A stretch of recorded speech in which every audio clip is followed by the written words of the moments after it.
Let's start valuation of customs part 2.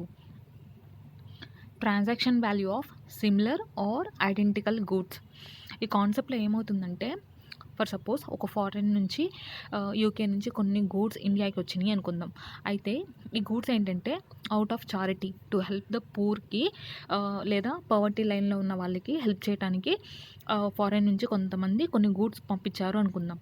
అయితే ఈ goods అనేవి ఏంటి, యాజ్ అ డొనేషన్గా వచ్చాయన్నమాట ఇండియాకి, and they are free of cost అనమాట. అయితే only insurance and flight charges మాత్రమే ఆ గూడ్స్ మీద మనం పే చేస్తాము. అలాంటప్పుడు ఈ గూడ్స్ ఏవైతే ఇండియాకి వస్తున్నాయో ఆ గూడ్స్ యొక్క ట్రాన్సాక్షన్ వాల్యూ కానీ లేకపోతే ఎస్ఎస్సి వాల్యూ కానీ మనకి తెలియదు. సో మనం ఏం చేస్తామంటే వీ హ్యావ్ టు డిటర్మైన్ అనమాట. ఎలా డిటర్మైన్ చేస్తాము అంటే, వేరే ఐడెంటికల్ ఆర్ సిమిలర్ గూడ్స్తో కంపేర్ చేసి ఎస్ఎస్సిబుల్ వాల్యూని డిటర్మైన్ చేస్తామన్నమాట. అయితే ఐడెంటికల్ గూడ్స్ అంటే ఏంటి అంటే, ఆ గూడ్స్ చూడటానికి అంటే అపియరెన్స్ చూడటానికి సేమ్గా ఉంటాయి. At the same time they work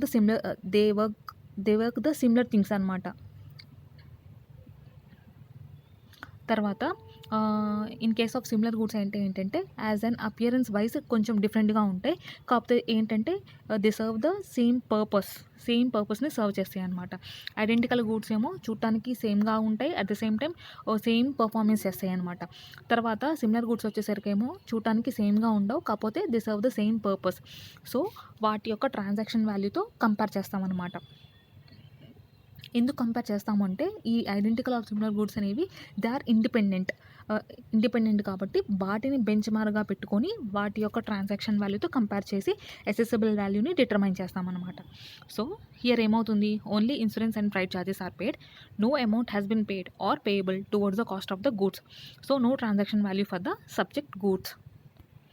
తర్వాత the assessable value shall be taken from transaction value of the identical or the similar goods at the same commercial level and at substantial at the same quantity అనమాట. Same క్వాంటిటీకి same commercial లెవెల్లో ఉన్న identical and similar goods యొక్క transaction వాల్యూని మనం consider చేస్తాము to determine the assessable value of such goods అని చెప్పి చెప్తున్నాడు అంతే. అయితే if more than one transaction value of identical goods is found, the lowest of the such values shall be used to determine the value of the imported goods. For suppose more than one identical goods ఉంటే కనుక ఆ list of the గూడ్స్లో ఏ గూడ్ యొక్క value అనేది least ఉందో దాన్ని as a transaction వాల్యూగా consider చేస్తాము. తర్వాత first మనం ఏం చేస్తామంటే, out of the imports given the goods are identical in description and they have to be from the same country of the origin. For suppose UK నుంచి goods at free of the cost వస్తున్నాయి అనుకోండి, అప్పుడు మనం consider చేస్తున్న ఈ identical and similar goods అనేవి కూడా they have to be from the same country of the origin. అంటే ఆస్ట్రేలియా నుంచి ఏవైతే గూడ్స్ ఉంటాయో వాటితోనే కంపేర్ చేయాలన్నమాట. తర్వాత if nothing is given about the level of the transaction of the comparable consignments assume at the same commercial levels అనమాట. అంటే commercial level గురించి క్వశ్చన్లో ఏం స్పెసిఫై చేయకపోతే కనుక మనం ఎజంప్షన్ తీసుకుంటాము at the same commercial level ఉన్నాయి అని చెప్పేసి. తర్వాత సబ్స్టాన్షియల్ క్వాంటిటీ ఏవైతే ఉన్నాయో వాటిని మాత్రమే కన్సిడర్ చేస్తాం ఫర్ కంపేరింగ్ అని. సో ఇక్కడ ఏంటి క్వశ్చన్ ఏంటి, donated 1000 MT of the palm oil to a trust in the India. The insurance and freight paid ఎంత పే చేసాము, $20 అనమాట పర్ MT. తర్వాత ఇక్కడ క్వాంటిటీ ఎంత ఇచ్చాడు, 500, 900, 780 అండ్ డాలర్స్ వచ్చేసరికి ఏంటంటే 400, 350 అండ్ 300 ఇచ్చాడు. అయితే ఫస్ట్ మనకి ఎంత డొనేట్ అవుతుంది అమౌంట్, 1000 వస్తున్నాయి అనమాట. 1000 MT వస్తున్నాయి of the palm oil metric tons అనమాట. సో 1000 మెట్రిక్ టన్స్ వస్తున్నాయి. అయితే ఈ మనకి కాన్సెప్ట్లో వాడు ఏం చెప్పాడు, only insurance and flight charges మాత్రమే పే చేస్తున్నాడు అని చెప్పేసి అంటున్నాడు. సో ఎంత పే చేస్తున్నాము, $20 పే చేస్తున్నాం అనమాట. అయితే ఇప్పుడు మనము ఈ ఐడెంటికల్ అండ్ సిమిలర్ గూడ్స్ యొక్క ట్రాన్సాక్షన్ వాల్యూని ఎలా డిటర్మైన్ చేస్తాము, ఐడెంటికల్ ఆర్ సిమిలర్ గూడ్స్ యొక్క ట్రాన్సాక్షన్ వాల్యూని కన్సిడర్ చేస్తామన్నమాట. సో ఏంటి, ఈ ఏవైతే 3 ఇచ్చాడో ఆ 3 వచ్చేసరికి ఐడెంటికల్ అండ్ సిమిలర్ గూడ్స్ అనమాట. అండ్ ఆ లిస్ట్లో ఏవైతే సబ్స్టాన్షియల్ లెవెల్ ఆఫ్ ద క్వాంటిటీకి ఉండాలి. సో 1000కి ఈ 500 అనేది మరీ దూరంగా ఉంది, అంటే సబ్స్టాన్షియల్గా లేదనమాట. సో 900 అండ్ 780 మాత్రమే substantial level of the quantity అవుతుంది. దాంట్లో కూడా if more than 1 transaction value ఉంటే కనుక లీస్ట్ ప్రైస్ని మనం కన్సిడర్ చేస్తామన్నమాట. సో 350 అండ్ 300లో 300 మాత్రం కన్సిడర్ చేస్తాము. తర్వాత క్వశ్చన్ వచ్చేసరికి లెవెల్ గురించి మాట్లాడలేదు కాబట్టి, కమర్షియల్ లెవెల్ గురించి మాట్లాడలేదు కాబట్టి at the same commercial level అని చెప్పేసి అజంప్షన్ తీసుకుంటాము, అంతే. The 3 imports given are identical in description and they are from the same country of the origin. First ఏంటంటే ఈ క్వశ్చన్ సాల్వ్ చేయాలంటే ఇక్కడే ఉంది కండిషన్. ఫస్ట్ కండిషన్ వచ్చేసరికి ఏంటంటే the transaction value of identical or similar goods అయి ఉండాలి. Identical or similar goods అంటే ఏంటి? Identical in description as well as they have to be from the same country of the origin. అది first condition అనమాట. Second condition ఏంటి? Same commercial level అయి ఉండాలి. In case క్వశ్చన్లో కనుక కమర్షియల్ లెవెల్ గురించి మాట్లాడకపోతే మనమే ఎజంప్షన్ తీసుకుంటాము at the same commercial level ఉన్నాయి అని చెప్పేసి. తర్వాత థర్డ్ పాయింట్ ఏంటి? సబ్స్టాన్షియల్లీ సేమ్ క్వాంటిటీ, అంటే మనం ఏ క్వాంటిటీ అయితే free of the cost import చేసుకుంటున్నామో ఆ క్వాంటిటీకి దగ్గరలో ఉండాలన్నమాట. సబ్స్టాన్షియల్లీ అట్ సేమ్ క్వాంటిటీ ఉండాలి. అయితే ఇప్పుడు ఆ 3 పాయింట్స్ని మనకి ఇచ్చిన క్వశ్చన్లో అప్లై చేద్దాం. ఫస్ట్ మనకి 1000 ఈ మెట్రిక్ టన్స్ అనేవి ఫ్రీగా డొనేషన్కి వస్తున్నాయి అన్నమాట. సో మనం ఏం చేస్తున్నాము, దాన్ని ఈ 3 యూనిట్స్ వస్తున్నాయి మనకి, 3 ఇంపోర్ట్స్ వస్తున్నాయి, వాటితో కంపేర్ చేస్తామన్నమాట.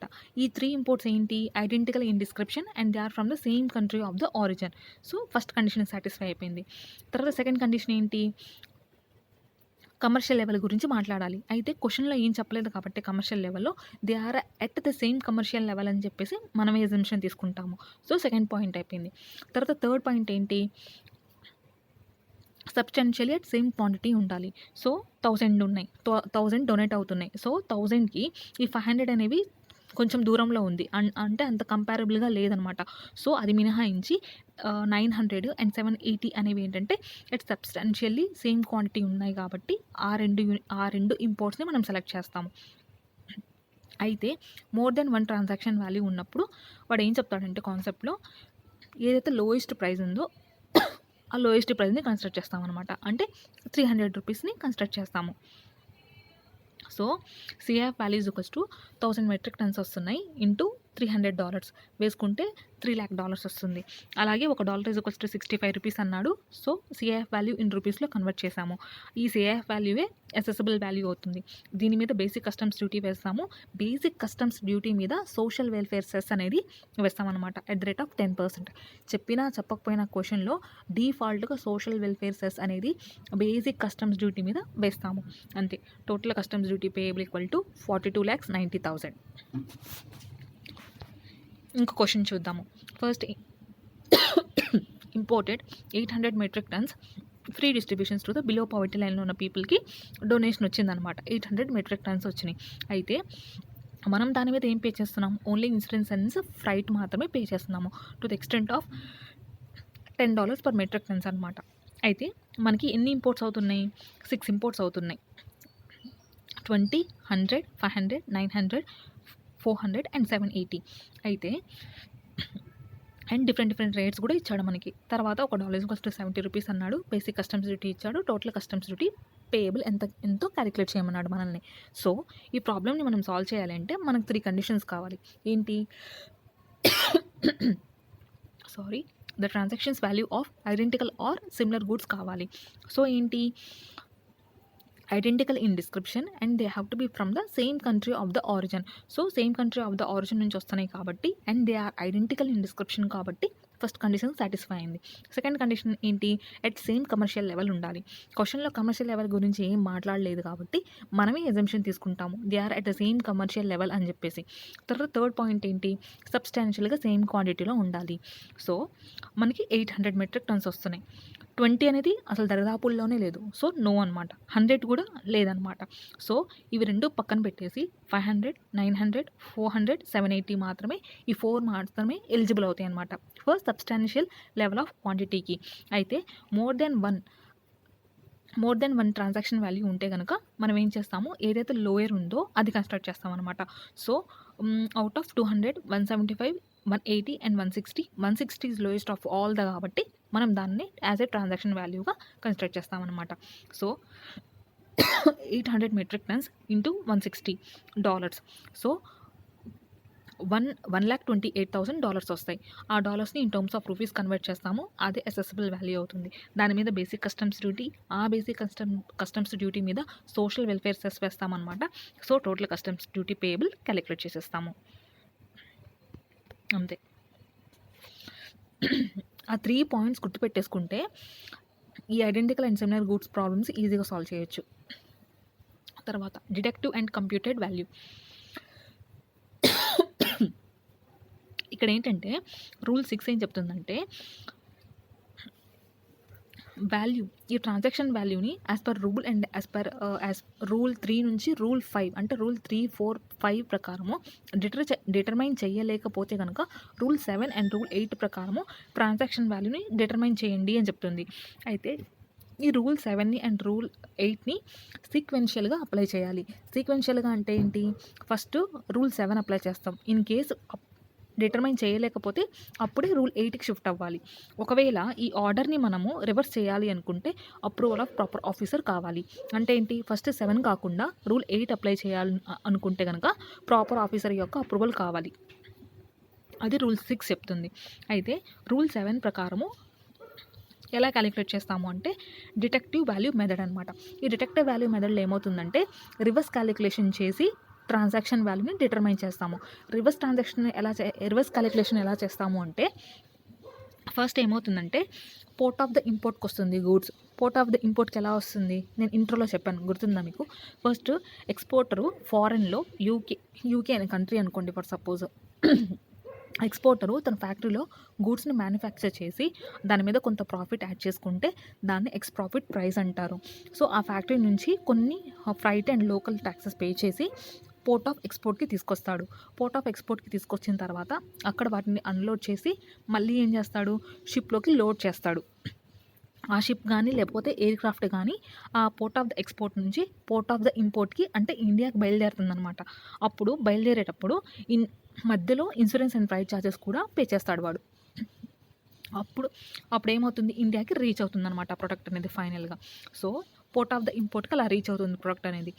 ఇంపోర్ట్కి రీచ్ అయిన తర్వాత అక్కడ నుంచి ఇండియా లోపలికి వెళ్ళిపోతుంది అనమాట. ఇండియన్ మార్కెట్లోకి ఆ గూడ్ అనేది వెళ్ళిపోతుంది.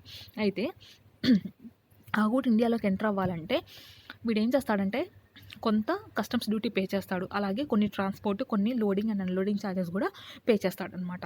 సో వీడు ఏం చేస్తాడంటే ఇక్కడ ఈ ట్రాన్సాక్షన్ వాల్యూని కానీ అసెసిబుల్ వాల్యూని డిటర్మైన్ చేయడానికి సేమ్ ఎలా అయితే ఈ నేచర్కో same identical or similar goods ఏవైతే ఉంటాయో వాటి యొక్క sale price in Indian market construct చేస్తాడనమాట.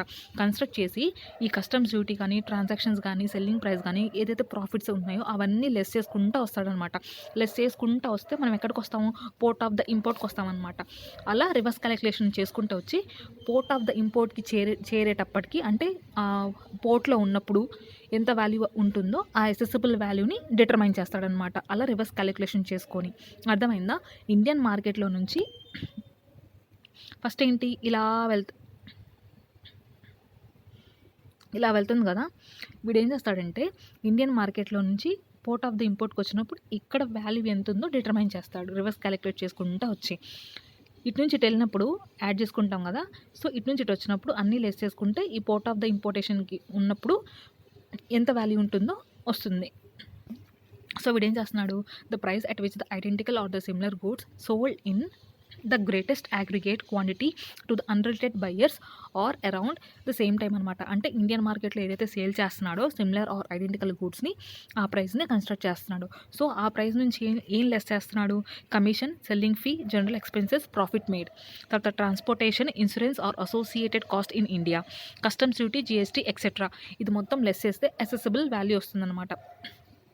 తర్వాత the value added by the further processing less చేస్తే కనుక అసెసిబుల్ వాల్యూ వస్తుంది. అంటే పోర్ట్ ఆఫ్ ద ఇంపోర్ట్లో ఉన్నప్పుడు ఎంత వాల్యూ ఉంటుందో ఆ వాల్యూని వీడు డిటర్మైన్ చేస్తున్నాడు అనమాట రివర్స్ క్యాలిక్యులేషన్ చేసుకుంటా వచ్చి.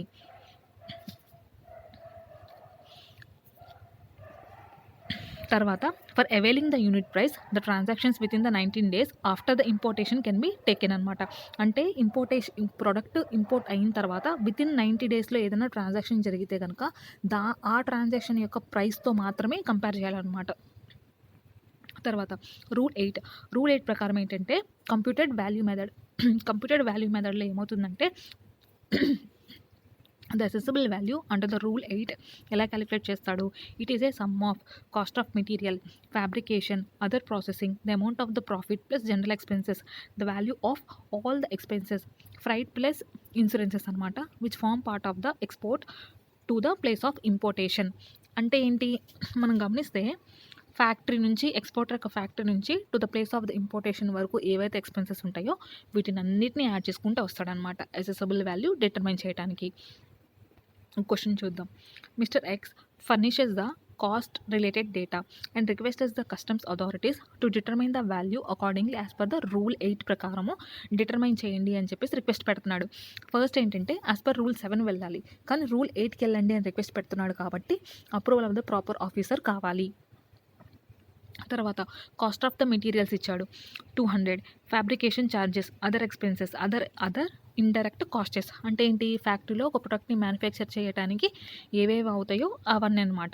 తర్వాత the freight from exporter factory to US port, loading charges at the US port అనమాట. అంటే అక్కడికి వెళ్ళిన తర్వాత లోడింగ్ ఛార్జెస్ అనమాట. తర్వాత normal profit margin is 20% of the FOB. Air freight from the US port to Indian port, insurance and exchange rate ఇచ్చాడు. The tax authorities are of the opinion that since the value as per the rule 7 can be determined at 4 lakhs, there is no need to apply rule 8 అంటున్నాడు. So ఇది వ్యాలిడా అంటే it is not valid అనమాట. Tax authorities యొక్క opinion వ్యాలిడా అంటే it is not valid because SSC యొక్క హ్యాండ్లో ఉంటుంది as per rule 8 వెళ్ళాలా లేకపోతే యాజ్ పర్ రూల్ 7 వెళ్ళాలా అన్నది. ఇప్పుడు వాడు రిక్వెస్ట్ పెడుతున్నాడు కదా యాజ్ పర్ రూల్ 8 వెళ్ళాలి అని చెప్పేసి. సో యాజ్ పర్ రూల్ 8 మాత్రమే క్యాలిక్యులేట్ చేస్తాము, provided with the approval of the PO proper officer అనమాట. తర్వాత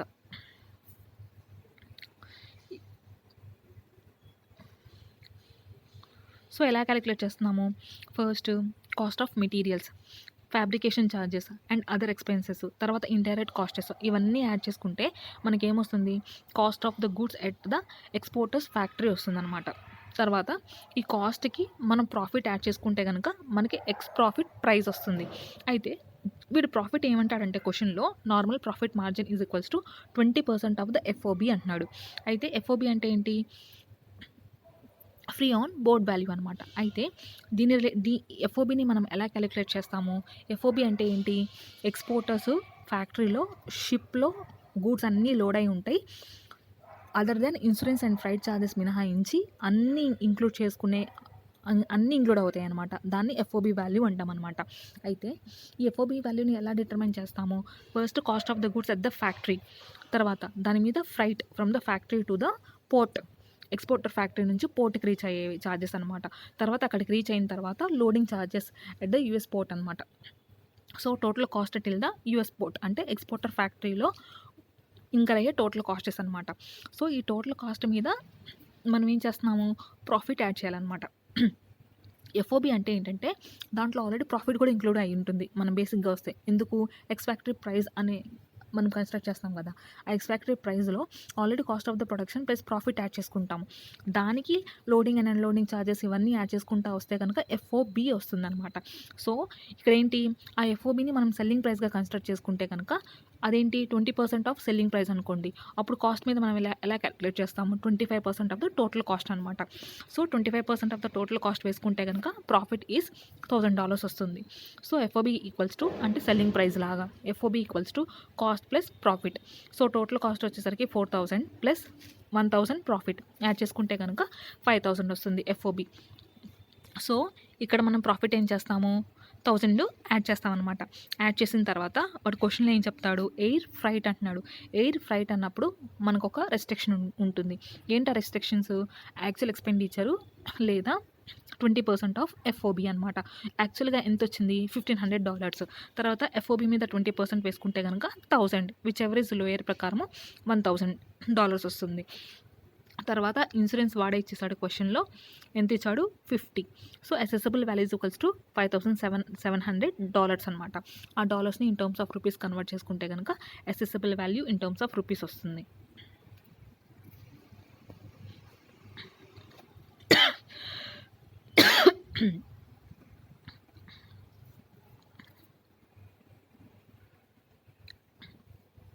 ఇది ఎలా చూడాలంటే, ఇక్కడి వరకు ఎక్స్పోర్టర్స్ ఫ్యాక్టరీ అనుకోండి, ఇక్కడ నుంచి బయలుదేరుతుంది కదా, కొన్ని ఫ్రైట్ ఛార్జెస్ ఇంకర్ అవుతుంది.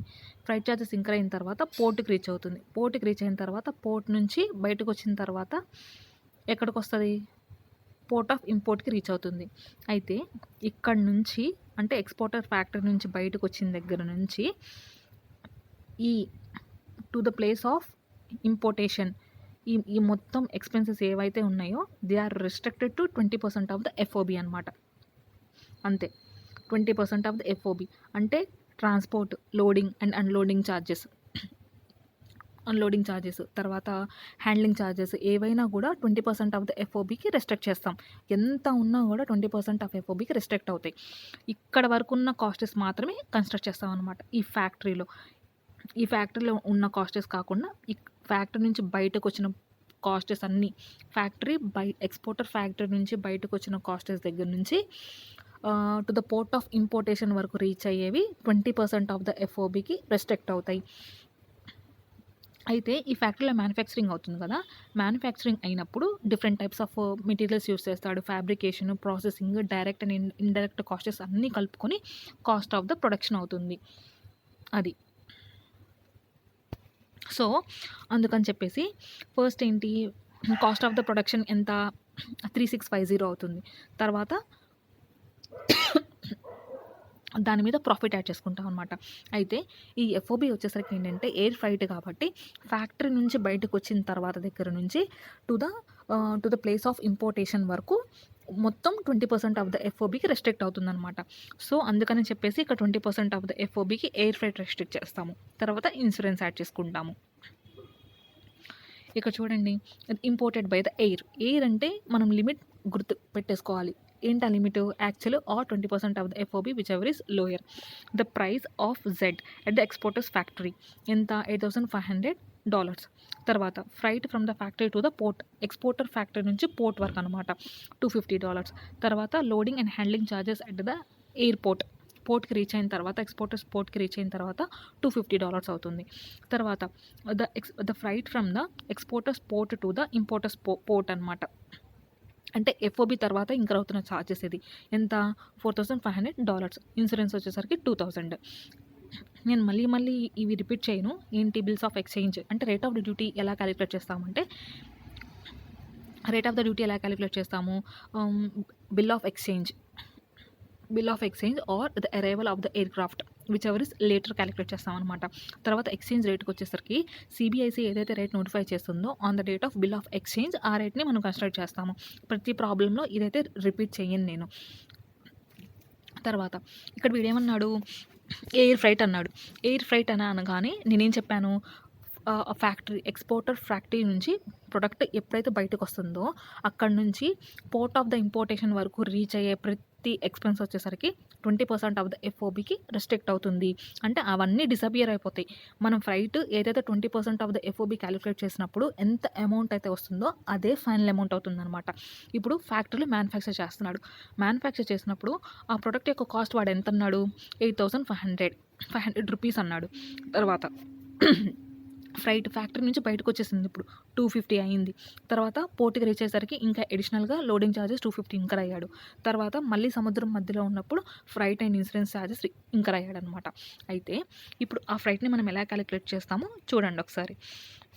అయితే ఆ పోర్ట్ ఆఫ్ ద ఎక్స్పోర్ట్ వరకు రీచ్ అయ్యే ఎక్స్పెన్సెస్ మనం ఏమంటాము? ఎఫ్ఓబి అంటాము.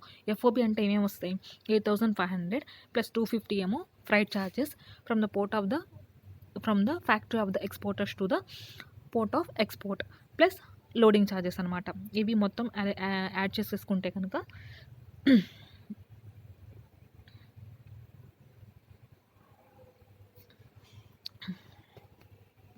ఇవి మొత్తం యాడ్ చేసుకుంటే ఎంత అవుతుంది? సో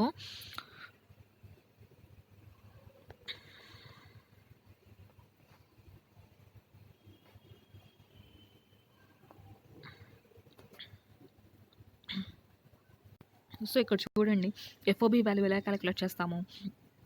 8,500 ప్లస్ 250 ప్లస్ 250 వేసుకుంటే కనుక ఎఫ్ఓబి ఎంత వస్తుంది? $9,000 వస్తుంది. సో ఎయిర్ ఫ్రైట్ అయినప్పుడు it is restricted to 20% of the FOB అన్నాను కాబట్టి 20% ఆఫ్ ద ఎఫ్ఓబి వచ్చేసరికి $1,800. తర్వాత యాక్చువల్గా ఫ్రైట్ ఎంత వచ్చింది మనకి? $5,000 అనమాట. విచ్ ఎవర్ ఇస్ లోయర్ ప్రకారము $1,800 అనేది మనం ఎయిర్ ఫ్రైట్గా కన్సిడర్ చేస్తామన్నమాట. అయితే ఈ బ్యాలెన్స్ మధ్యలో ఉన్న ఎక్స్పెన్సెస్ అన్నిటినీ, ఏవి మధ్యలో ఉన్న ఎక్స్పెన్సెస్? ఇదిగోండి ఇక్కడ బొమ్మ వేసాను చూడండి. ఇక్కడ ఫ్యాక్టరీ, ఆ ఎక్స్పోర్టర్ ఫ్యాక్టరీ నుంచి బయటకు వచ్చిన దగ్గర నుంచి మళ్ళీ పోర్ట్ ఆఫ్ ద ఇంపోర్టేషన్ వరకు రీచ్ అయ్యే ఎక్స్పెన్సెస్ అన్నీ 1,800కి రెస్ట్రిక్ట్ అవుతాయి. ఎందుకు? Because it is 20% of the FOB కాబట్టి. సో $8,500 plus 1,800 because it is restricted to 1,800 కాబట్టి. తర్వాత ఇన్సూరెన్స్ వచ్చేసరికి $2,000 వాడే ఇచ్చాడు. సిఐఎఫ్ వాల్యూ వస్తుంది. దాని డాలర్తో డాలర్ని 1 రూపీస్లో కన్వర్ట్ చేస్తాము. దాని మీద basic customs duty and social welfare cess and integrated tax add చేసుకుంటాము. మీరు ఈ ఒక్క పాయింట్ అర్థం చేసేసుకుంటే కనుక కస్టమ్స్ మొత్తం అయిపోతుంది. ఎప్పుడైనా కానీ ఎయిర్ ఫ్రైట్ అనే పాయింట్ ఇచ్చినా లేదా వాడు ఫ్రైట్ అనేది అన్అసైటైనబుల్ అనే క్వశ్చన్లో మెన్షన్ చేసినప్పుడు 20% ఆఫ్ ద ఎఫ్ఓబికి వేస్తాం. సో 20% ఆఫ్ ద ఎఫ్ఓబి అంటే ఏంటంటే, నేను థియరీలో ఎక్స్ప్లెయిన్ చేశాను కొన్ని ఎడిషనల్ కంపల్సరీ ఎడిషన్స్ అని చెప్పే కాన్సెప్ట్లో. ఆ కంపల్సరీ ఎడిషన్స్ అనే కాన్సెప్ట్లో నేనేం చెప్పాను?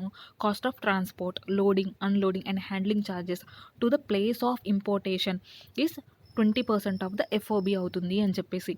In case of air freight అయితే కనుక actual cost or 20% of the FOB whichever is లోయర్కి రెస్ట్రిక్ట్ చేస్తామన్నమాట. సో ఈ టూ కండిషన్స్ ఏంటి? ఫ్రైట్ని మనం ఎసర్టైన్ చేయలేకపోయినా, లేకపోతే ఎయిర్ ఫ్రైట్ అయినా కూడా ఈ టూ కండిషన్స్లో ఎక్స్పోర్టర్ ఫ్యాక్టరీ నుంచి బయటకు వచ్చింది ఆ ప్రోడక్ట్, అక్కడ నుంచి మళ్ళీ పోర్ట్ ఆఫ్ ద ఇంపోర్టేషన్కి రీచ్ అయ్యేంత వరకు 20% ఆఫ్ ద ఎఫ్ఓబీనే కన్స్ట్రక్ట్ చేస్తాము. కాకపోతే ఎయిర్ ఫ్రైట్కి వచ్చేసరికి ఏంటంటే లిమిట్ చూస్తాము, విచ్ ఎవర్ ఇస్ లోయర్ అనే లిమిట్ చూస్తాము. అంతే, వెరీ సింపుల్ అనమాట.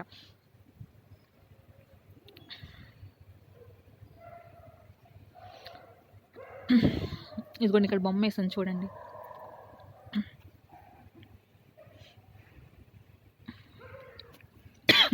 తర్వాత కాంట్రాక్టెడ్ సిఐఎఫ్, రీనెగోషియేటెడ్ సిఎఫ్ అనమాట. రీనెగోషియేట్ చేసి అసలు ట్రాన్సాక్షన్ వాల్యూ అంటే the price which is actually paid or payable కాబట్టి రీనెగోషియేట్ చేశాడు అంటే తను అదే పే చేస్తున్నాడు కాబట్టి అదే కన్స్ట్రక్ట్ చేస్తామన్నమాట. $14,000.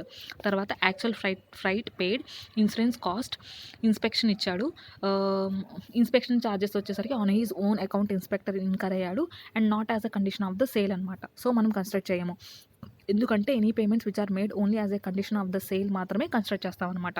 తర్వాత commission payable to the local agent construct చేస్తాము. తర్వాత ఇక్కడ వీడు క్వశ్చన్లో కొన్నిసార్లు డైరెక్ట్గా మనకి పైన ఇస్తాడు ఎయిర్ ఫ్రైట్ ద్వారా వచ్చింది అని చెప్పేసి. కొన్నిసార్లు మనం కన్ఫ్యూజ్ చేయడానికి వాడు ఏం చెప్తాడంటే డైరెక్ట్గా చెప్పకుండా ఇండైరెక్ట్గా చెప్తాడు. ఎలాగా? అరైవల్ ఎయిర్ క్రాఫ్ట్ అంటాడు. అరైవల్ ఎయిర్ క్రాఫ్ట్ అంటేనే ఎయిర్ ఫ్రైట్ అని చెప్పేసి. మళ్ళీ అప్పుడు 20% of the FOB or actual whichever is లోయర్కి రెస్ట్రిక్ట్ చేయాలి, ఫ్రైట్ని గుర్తుపెట్టుకోవాలి. So CIF value is equals to ఏదైతే రీనెగోషియేట్ అయిందో అదే అనమాట. సో మనం ఏంటి? FOB as per customs calculate చేయాలి కాబట్టి రివర్స్లో వెళ్తాం అనమాట. సిఐఎఫ్ వాల్యూ వరకు వచ్చామంటే ఎలా వస్తుంది? అది ఎఫ్ఓబికి ఇన్సూరెన్స్ అండ్ ఫ్రైట్ యాడ్ చేసుకుంటే సిఐఎఫ్ వాల్యూ వస్తుంది. సో ఇప్పుడు ఆల్రెడీ మనకి సిఐఎఫ్ వాల్యూ ఇచ్చాడు కాబట్టి రివర్స్ వెళ్తాం అనమాట. అంటే ఫ్రైట్ అండ్ ఇన్సూరెన్స్ వాడు ఏదైతే ఇచ్చాడో అది లెస్ చేసుకుంటే ఎఫ్ఓబి వాల్యూ వస్తుంది. ఈ వెండర్ చార్జెస్ లెస్ చేస్తామంటే లెస్ చేయము, because they are not incurred as a condition of the sale కాబట్టి. తర్వాత కమిషను ఏదైతే మనం లోకల్ ఏజెంట్కి పే చేస్తున్నామో అది కూడా ఎఫెక్ట్ ఇస్తామన్నమాట. ఎఫెక్ట్ ఇచ్చిన తర్వాత ఎఫ్ఓబి యాజ్ పర్ కస్టమ్స్ వస్తుంది. కొన్ని సమ్స్లో ఈ FOB insurance and freight less చేసిన తర్వాత ఎఫ్ఓబి వస్తుంది కదా, అదే ఎఫ్ఓబి యాజ్ పర్ కస్టమ్స్ అనుకుంటాం. కాదు, దానికి కొన్ని ఎడిషన్స్ కూడా చేయాలి. ఇలా కమిషన్ ఒకటి, కొన్ని కేసెస్లో design and development activities charges ఉన్నాయి కదా, అవి కూడా వస్తాయి. అవి కూడా యాడ్ చేసిన తర్వాత ఎఫ్ఓబి కన్స్ట్రక్ట్ చేస్తామన్నమాట. ఎందుకంటే ఎఫ్ఓబి వరకు వచ్చాము అంటే ఇంకా చివరి స్టేజ్కి వచ్చినట్టే. ఆ చివరి స్టేజ్లో 5 కాస్టెస్ వస్తాయి. అవి నిన్న కూడా రిమైండ్ చేశాను నేను, మళ్ళీ ఇప్పుడు కూడా రిమైండ్ చేస్తాను. ఏంటో కాస్ట్? ఫ్రైట్ ఒకటి, ఇన్సూరెన్స్ ఒకటి, తర్వాత లిటరేజ్ ఛార్జెస్ ఒకటి, బార్జ్ ఛార్జెస్ ఒకటి, తర్వాత షిప్ డిమరేజెస్ అనమాట. ఇవి మాత్రమే, ఈ 5 మాత్రమే ఎఫ్ఓబి నుంచి సిఐఎఫ్ఆర్కి వస్తాయి అనమాట. ఇవి కాకుండా మిగతావి ఏ ఉన్నా సరే ఎఫ్ఓబికి పైన వేసేయండి. సో కమిషన్ కూడా ఎఫ్ఓబికి పైకి వెళ్ళిపోతుందన్నమాట. తర్వాత ఫ్రైట్, వాడు ఎయిర్ ఫ్రైట్ అన్నాడు కాబట్టి actual 20% of the FOB whichever is lower తీసుకుంటాము. ఇన్సూరెన్స్ యాడ్ చేసుకుంటే కనుక సిఐఎఫ్ వాల్యూ వస్తుంది. ఈ సిఐఎఫ్ వాల్యూని ఎక్స్చేంజ్ రేట్కి మల్టిప్లై చేస్తే కనుక in terms of rupees convert అవుతుంది. దాని మీద basic customs duty and social welfare cess వేస్తే కనుక టోటల్ కస్టమ్స్ డ్యూటీ పేయబుల్ వస్తుంది అనమాట. అంతే. తర్వాత ఇది వెజల్ ద్వారా వస్తుంది ఈ గూడ్ అనేది. Basic cost of the machinery at the factory 2 lakhs ఇచ్చాడు. Transport cost from the factory నుంచి పోర్ట్ ఆఫ్ ద ఎక్స్పోర్టర్కి 10,000 అనమాట. తర్వాత లోడింగ్ అండ్ హ్యాండ్లింగ్ ఛార్జెస్ అనమాట at the export port 2,000. So ఇక్కడ వరకు వస్తే ఏమవుతుంది? ఎఫ్ఓబి వాల్యూ అవుతుంది అనమాట. తర్వాత freight charges payable 10,000. Insurance non ascertainable అన్నాడు. ఇన్సూరెన్స్ నాన్ అసర్టైనబుల్ అంటే ఎలా క్యాలిక్యులేట్ చేస్తాం? 1.125% ఆఫ్ ఎఫ్ఓబి వేస్తాం అనమాట. తర్వాత transshipment charges from Chennai to Kandla port. తర్వాత unloading and handling charges at the Kandla port. ఈ 2 పాయింట్స్కి ఒకే పాయింట్ అనమాట, సిమిలర్ పాయింట్. టు ద ఏ పేమెంట్స్ అయినా కానీ, ఏ ఎక్స్పెన్సెస్ అయినా కానీ only to the port of the importation వరకు మాత్రమే మనం యాడ్ చేస్తామన్నమాట. అయినా at the port of the importation ఉన్నా, లేకపోతే అక్కడ నుంచి ఫర్దర్గా ట్రాన్స్షిప్మెంట్ అయ్యి ఇండియాలోకి ఏదైనా పోర్ట్కి వెళ్ళినా కూడా అవి ఏవి మనం కన్సిడర్ చేయము. Only up to the port of the importation వరకు మాత్రమే కన్సిడర్ చేస్తాము in the assessable value. So transshipment charges and unloading charges అనేవి కన్సిడర్ చేయమన్నమాట. So cost, transportation and loading and handling charges add చేసుకుంటే కనుక ఎఫ్ఓబి వస్తుంది. Freight వాడిచ్చాడు. Insurance మనం డిటర్మైన్ చేస్తే కనుక అసెసబుల్ వాల్యూ వస్తుంది. తర్వాత cost of the machine at the factory of the exporter $20,000. తర్వాత ట్రాన్స్పోర్టేషన్ ఫ్యాక్టరీ నుంచి మళ్ళీ పోర్ట్కి ఎక్స్పోర్టర్ ఛార్జెస్ ఇవి. తర్వాత హ్యాండ్లింగ్ ఛార్జెస్ అనమాట $50. తర్వాత the freight charges from the exporter's country to India 5,000. Buying commission consider చేయము. లిటరేజ్ ఛార్జెస్ కన్సిడర్ చేస్తాము FOB తర్వాత. The freight incurred from the port of the entry to the inland container depot. ఇదేంటి? Transshipment charges India లోపలికి వచ్చిన తర్వాత. So consider చేయము. Ship demurrage charges వచ్చేసరికి consider చేస్తామన్నమాట. తర్వాత ఇక్కడ చూడండి ఎఫ్ఓబి ఎలా డిటర్మైన్ చేస్తున్నాడు. ఫస్ట్ కాస్ట్, తర్వాత 800 వచ్చేసరికి ట్రాన్స్పోర్ట్ కాస్ట్, తర్వాత 50 వచ్చేసరికి ఏంటి? హ్యాండ్లింగ్ ఛార్జెస్ అనమాట. ఎఫ్ఓబి వస్తుంది. ఎఫ్ఓబికి వచ్చిన తర్వాత దాన్ని రూపీస్లో కన్వర్ట్ చేస్తున్నాడు. ఎందుకు? దాని తర్వాత వచ్చే అమౌంట్ రూపీస్లో ఉంది. ఎఫ్ఓబి నుంచి ఈ లిటరేజ్ ఛార్జెస్ కన్సిడర్ చేస్తున్నాం. ఈ లిటరేజ్ ఛార్జెస్ వచ్చేసరికి రూపీస్లో ఉంది కాబట్టి దానిపైన ఉన్న అమౌంట్ కూడా రూపీస్లో కన్వర్ట్ చేస్తామన్నమాట. కన్వర్ట్ చేసి దానికి లిటరేజ్ ఛార్జెస్ యాడ్ చేసుకుంటాము. తర్వాత ఫ్రైట్ అనమాట. ఫ్రైట్ $500 ఉంది, దాన్ని రూపీస్లో కన్వర్ట్ చేస్తున్నాము. షిప్ డిమరేజ్ ఛార్జెస్ యాడ్ చేసుకుంటాము. అయితే ఇన్సూరెన్స్ మిస్ అయింది, గుర్తుపెట్టుకోవాలి, అబ్జర్వ్ చేయాలి ఈ పాయింట్. ఇన్సూరెన్స్ మిస్ అయింది కాబట్టి క్వశ్చన్లో 1.125% ఆఫ్ ఎఫ్ఓబి వేసి క్యాలిక్యులేట్ చేస్తే కనుక సిఐఎఫ్ వాల్యూ వస్తుంది. ఈ సిఐఎఫ్ వాల్యూ మీద basic customs duty, social welfare cess and integrated tax వేసుకుంటే టోటల్ కస్టమ్స్ డ్యూటీ పేయబుల్ వస్తుంది. అంతే. ఈ ప్రోడక్ట్ వచ్చేసరికి ఇండియాలోకి ఎలా ఇంపోర్ట్ అవుతుంది? సి ద్వారా ఇంపోర్ట్ అవుతుంది. సిఐఎఫ్ వాల్యూ ఇచ్చాడు. సిఐఎఫ్ వాల్యూ ఇచ్చాడంటే ఏంటి? మనం రివర్స్ క్యాలిక్యులేషన్ చేసి ఎఫ్ఓబి యాజ్ పర్ కస్టమ్స్కి వెళ్ళాలి. సో చూద్దాం. The freight incurred from the port of the entry to the inland container depot. ఇదేంటి? ట్రాన్స్షిప్మెంట్ కాస్ట్ కన్సిడర్ చేస్తామా? కన్సిడర్ చేయము. Only to the port of the importation వరకు మాత్రమే consider చేస్తాము. తర్వాత unloading and handling charges at the port of the importation అంటున్నాడు. Consider చేస్తామా? No. Only to the extent of port of importation. తర్వాత design charges paid in the Mumbai. ఇవేంటి? Design and interioring charges వచ్చేసరికి they have to be incurred elsewhere other than in India. India కాకుండా ఏ foreign కంట్రీలో incur అయినా కూడా consider చేసేవాళ్ళం, కానీ ఇండియాలో ఇంకర్ అయింది కాబట్టి కన్సిడర్ చేయము. బేసిక్ కస్టమ్స్ డ్యూటీ ఇచ్చాడు, ఇన్కమ్ ట్యాక్స్ ఇచ్చాడు. సో ఈ సిఐఎఫ్ వాల్యూలో నుంచి ఎఫెక్ట్ ఇవ్వడానికి ఏదన్నా ఇంక్లూడబుల్ వాల్యూ ఉందా? ఏదీ లేదు. సో ఆ సిఐఎఫ్ వాల్యూనే కంటిన్యూ అవుతుంది అనమాట. యాజ్ అన్ అసెసబుల్ వాల్యూగా కంటిన్యూ అవుతుంది. దాని మీద basic customs duty, social welfare cess and integrated tax వేసుకుంటే టోటల్ కస్టమ్స్ డ్యూటీ పేయబుల్ వస్తుంది. మీరు గుర్తుపెట్టుకోవాల్సిన విషయం ఏంటి అంటే, టోటల్ కస్టమ్స్ డ్యూటీ పేయబుల్ అంటే ఏమేమి ఉంటాయి దాంట్లో? Basic customs duty, social welfare cess and integrated tax అనమాట. ఇవి 3 కంబైన్ చేసుకుంటే టోటల్ కస్టమ్స్ డ్యూటీ పేయబుల్ వస్తుంది. తర్వాత నెగోషియేటెడ్ అండ్ అగ్రీడ్ ప్రైస్ ఇదే కన్స్ట్రక్ట్ చేస్తాము. Because the transaction value itself is a amount which is actually paid or payable అనమాట. So 1,50,000. తర్వాత freight from the factory of the exporter to the port of the shipment 20,000 construct చేస్తాము. తర్వాత freight inland container depot అన్నాడు, transshipment కాబట్టి construct చేయము. తర్వాత handling charges for loading the machine in the ship construct చేస్తాము. Demurrage charges at the port of the importation construct చేయము. Only ship demurrage charges మాత్రమే construct చేస్తాము. Commission which has been given to the local agent construct చేస్తాము. తర్వాత vendor inspection charges they are not required as a condition of the sale కాబట్టి construct చేయమన్నమాట. ఇక్కడ చూడండి, freight and insurance miss అయింది. Observe చేస్తారా ఇన్ఫర్మేషన్లో? అంటే మనమే కనుక్కోవాలి అని చెప్పేసి. సో ఫ్రైట్ ఎలా కనుక్కుంటాము? 20% ఆఫ్ ద ఎఫ్ఓబి. తర్వాత ఇన్సూరెన్స్ వచ్చేసరికి 1.125% ఆఫ్ ద ఎఫ్ఓబి వేస్తున్నాం. అయితే ఎఫ్ఓబి ఇక్కడ మనం కనుక్కుంటున్నాం కాబట్టి చూడండి ఎలా కనుక్కుంటాము ఎఫ్ఓబి. సో ఫ్యాక్టరీలో 1,50,000 అయింది. అక్కడ నుంచి ఫ్రైట్ 20,000 పే చేశాడు. పోర్ట్కి రీచ్ అయింది. పోర్ట్కి రీచ్ అయిన తర్వాత హ్యాండ్లింగ్ ఛార్జెస్ అనేది 5,000 పే చేశాడు. మళ్ళీ అక్కడ నుంచి షిప్ స్టార్ట్ అయిందనమాట. అక్కడి నుంచి షిప్ స్టార్ట్ అయ్యేటప్పటికి ఆ వాల్యూని ఏమంటాము మనము? ఎఫ్ఓబి అంటాము. అయితే అక్కడ నుంచి వాడు ఏం పే చేశాడు? డిమరేజ్ ఛార్జెస్ పే చేశాడు 30,000. తర్వాత ఫ్రైట్ అండ్ ఇన్సూరెన్స్ ఇన్కర్ అవ్వాల్సింది, కానీ వాడు ఇవ్వలేదు కాబట్టి మనం కనుక్కుంటాం అనమాట. సో ఎఫ్ఓబి మీద 20% వేస్తే ఫ్రైట్ వస్తుంది. ఇన్సూరెన్స్ వచ్చేసరికి 1.125% ఆఫ్ ద ఎఫ్ఓబి వేస్తే ఇన్సూరెన్స్ వస్తుంది. అయితే ఎఫ్ఓబి ఎలా క్యాలిక్యులేట్ చేస్తాము? 1,50,000 ఎక్స్ ఫ్యాక్టరీ ప్రైస్, తర్వాత 20 ఫ్రైట్ పే చేస్తుంది అండ్ హ్యాండ్లింగ్ ఛార్జెస్ 5,000. తర్వాత కమిషన్ అనమాట. కమిషన్ 1,000. ఇది ఒక్కటే కదా ఇంక్లూడబుల్, వేరేవి ఏవి ఇంక్లూడబుల్ కాదు. చూసుకోండి మీరు కావాలంటే క్వశ్చన్లో 3,000 ఉంది. ఈ డిమరేజ్ ఛార్జెస్ ఇంక్లూడబులా? నో. ఈ ఇన్లాండ్ డిపార్ట్ కూడా నాట్ ఇంక్లూడబుల్ అనమాట. Buying commission not includable, commission is includable. ఈ వెండర్ ఇన్స్పెక్షన్ ఛార్జెస్ అనేవి దే ఆర్ నాట్ ఇంక్లూడబుల్. బాగా గుర్తుపెట్టుకోవాలి. ఎఫ్ఓబి నుంచి పోర్ట్ ఆఫ్ ద ఇంపోర్టేషన్ వరకు 5 వస్తాయి. ఆ 5 మినహాయించి వేరే ఏవైనా ఇంక్లూడబుల్ ఉంటే కనుక ఎఫ్ఓబికి పైన వేసేయండి మొత్తం. కమిషన్ కానీ డిజైన్ ఛార్జెస్ కానీ ఏవైనా కూడా. సో అలా కమిషన్ వెళ్ళిపోయింది అనమాట పైకి. వెళ్ళిపోతే ఎఫ్ఓబి వచ్చేసరికి 1,76,000 వస్తుంది. సో ఈ ఎఫ్ఓబి మీద 20% వేసుకుంటే కనుక మనకి ఏమొస్తుంది? ఫ్రైట్ వస్తుంది. దాని మీద 1.125% వేసుకుంటే ఇన్సూరెన్స్ అండ్ కమిషన్ కూడా యాడ్ చేసుకుంటాం అనమాట. యాడ్ చేసుకుంటే మనకి ఏమొస్తుంది? అసెసబుల్ వాల్యూ వస్తుంది. అయితే మీకు ఒక డౌట్ రావచ్చు, ఈ కమిషన్ ఎందుకు ఇంక్లూడ్ చేసుకున్నారు అని చెప్పి. ఈ కమిషన్ ఏంటంటే ఫ్యాక్టరీలో ఉన్నప్పుడే పే చేస్తాడు వాడు, ఫ్యాక్టరీ బయటకు వచ్చినప్పుడు కాదు పే చేసేది.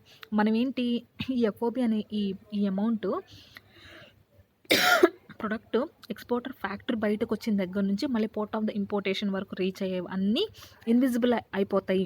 వాటికి బిహాఫ్గా ఈ 20% ఆఫ్ ద ఎఫ్ఓబి ఏదైతే వస్తుందో అదే మనం కన్స్ట్రక్ట్ చేస్తాము అని చెప్పాను కదా. సో వాటి వరకే వస్తాయి అన్నమాట. వాటిలో ఏమేమి కవర్ అవుతాయి? Transport, loading, unloading and handling charges మాత్రమే అనమాట. ఈ కమిషన్ ఇంక్లూడ్ అవుతుందా అంటే ఇంక్లూడ్ అవ్వదు. సో అది మనం సపరేట్గా కన్స్ట్రక్ట్ చేస్తాము. అర్థమైంది అనుకుంటా. మళ్ళీ వినండి ఒకసారి అర్థం కాకపోతే. తర్వాత cost up to the port of ఎక్స్పోర్టేషన్, ఇది చూడండి ఎన్స్లో ఇచ్చాడు 6,000 ఎన్స్ అనమాట. తర్వాత loading charges at the port of the exporter 25,000 ఎన్స్. తర్వాత ఫ్రైట్ ఛార్జెస్ ఎక్స్పోర్టర్ పోర్ట్ నుంచి పోర్ట్ ఆఫ్ ద ఇంపోర్టేషన్ వరకు, అంటే ఎఫ్ఓబి తర్వాత ఇది 1,000 ఎన్స్ ఇచ్చాడు. తర్వాత design charges in New Delhi construct చేస్తామా? కన్స్ట్రక్ట్ చేయము, because they have to B incurred elsewhere in other than India కాబట్టి. తర్వాత కమిషన్ 1,25,000 కన్స్ట్రక్ట్ చేస్తాము. తర్వాత actual landing charges at the port of the importation అంటున్నాడు, సో కన్స్ట్రక్ట్ చేయము, because up to the port of the importation వరకు మాత్రమే construct చేస్తామన్నమాట. Insurance non అసెటైనబుల్ అన్నాడు కాబట్టి 1.125% ఆఫ్ ద ఎఫ్ఓబి. తర్వాత లిటరేచర్ ఛార్జెస్ కన్స్ట్రక్ట్ చేస్తాము ఎఫ్ఓబి తర్వాత. సో ఇప్పుడు చూడండి మనం ఏంటి ప్రాబ్లం ఎలా స్టార్ట్ చేయాలి? ఎఫ్ఓబి క్యాలిక్యులేషన్తో క్యాలిక్యులేట్ చేయాలన్నమాట. ఎఫ్ఓబి ఎలా వస్తుంది? ఎఫ్ఓబి ఎలా వస్తుంది? ఫస్ట్ కాస్ట్ ఇచ్చాడు వాడు 6 lakhs ఎన్స్, దాని మీద లోడింగ్ 25,000 ఎన్స్ అనమాట. అయితే మొత్తం 6,25,000 ఎన్ వస్తుంది అనమాట. దీన్ని ఇన్ టర్మ్స్ ఆఫ్ రూపీస్లో క్యాలిక్యులేట్ చేస్తాడు. మీరు ఇక్కడే ఎందుకు రూపీస్లో కన్వర్ట్ చేస్తున్నాడు? చివరి వరకు ఉండి కన్వర్ట్ చేయొచ్చు కదా అని క్వశ్చన్ వస్తే మనం ఎలా చూడాలంటే, ఈ 6,25,000 తర్వాత నెక్స్ట్ ఐటమ్ మనం యాడ్ చేయబోయే ఐటమ్ ఏంటి? కమిషన్ అనమాట. ఆ కమిషను రూపీస్లో ఇచ్చాడు కాబట్టి మనం ఏం చేస్తామంటే దానికి బిఫోర్ ఉన్న ఐటము ఇన్ టర్మ్స్ ఆఫ్ రూపీస్లో కన్వర్ట్ చేస్తాం. అలా కాకుండా క్వశ్చన్లో ఏది కూడా రూపీస్లో ఇవ్వలేదు, సేమ్ కరెన్సీలోకి మొత్తం పైనుంచి కింద దాకా క్వశ్చన్ మొత్తం ఒకే కరెన్సీలో ఉందనుకోండి, డాలర్స్లోనే ఉందనుకోండి, అప్పుడు మనం at the end assessable value determine చేసిన తర్వాత దాన్ని రూపీస్లో కన్వర్ట్ చేస్తాం.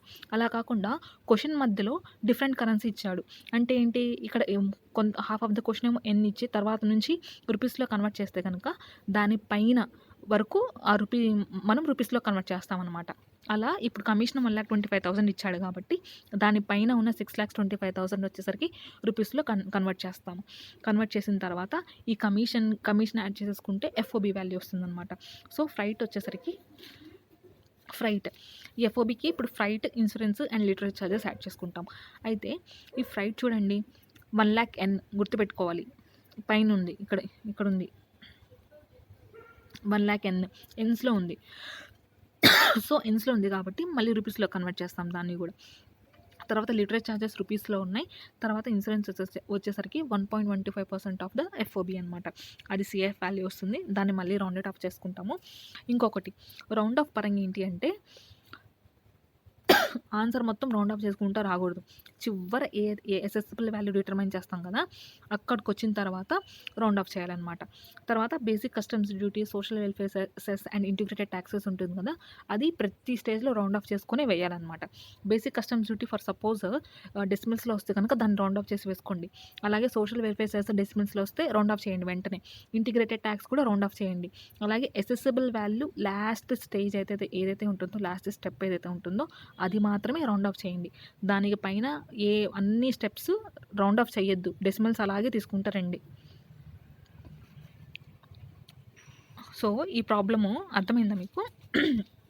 ఏం లేదు, ఫస్ట్ వాడు ఏంటంటే ఎన్స్లో ఇస్తాడు, ఎన్స్ నుంచి రూపీస్లో కన్వర్ట్ చేసుకుంటాం ప్రాబ్లం మధ్యలో నుంచి. సో ఫస్ట్ కాస్ట్ ఇచ్చాడు, లోడింగ్ ఛార్జెస్ ఇచ్చాడు, తర్వాత ఫ్రైట్ ఛార్జెస్ ఇచ్చాడు, ఎఫ్ఓబి తర్వాత వచ్చేవి ఇవి. తర్వాత డిజైన్ ఛార్జెస్ ఢిల్లీ అన్నాడు కాబట్టి కన్సిడర్ చేయము, కమిషన్ కన్సిడర్ చేస్తాము ఎఫ్ఓబికి పైన.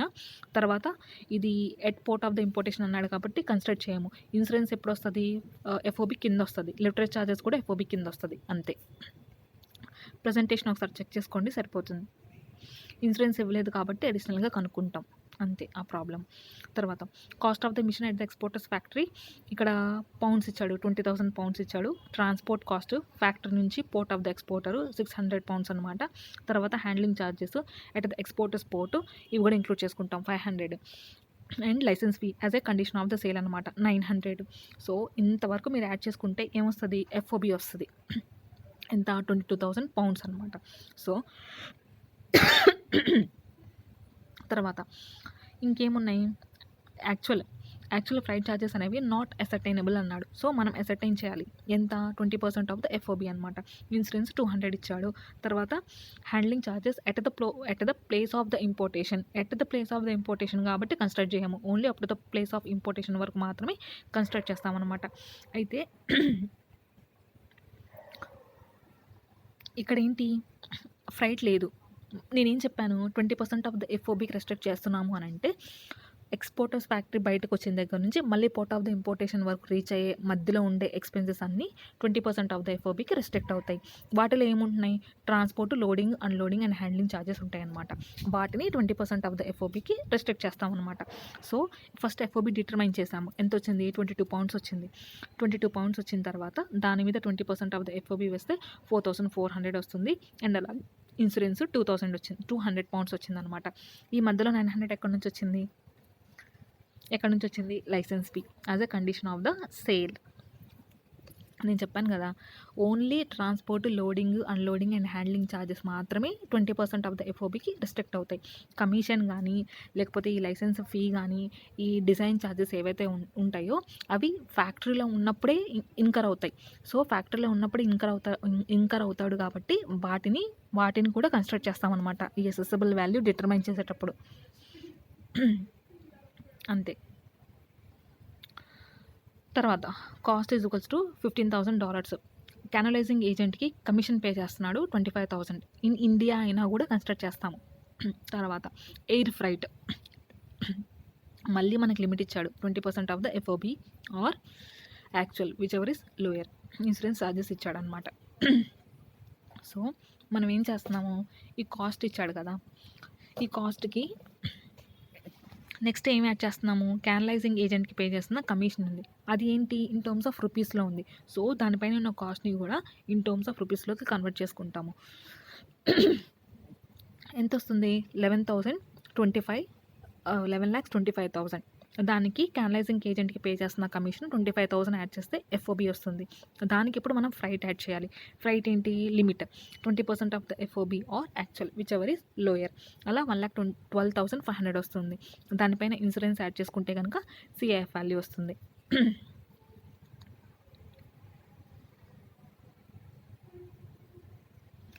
తర్వాత FOB value of the machine $17,500 including the design and development charges. అవి ఇంక్లూడబులే కదా, డిజైన్ అండ్ డెవలప్మెంట్ ఛార్జెస్.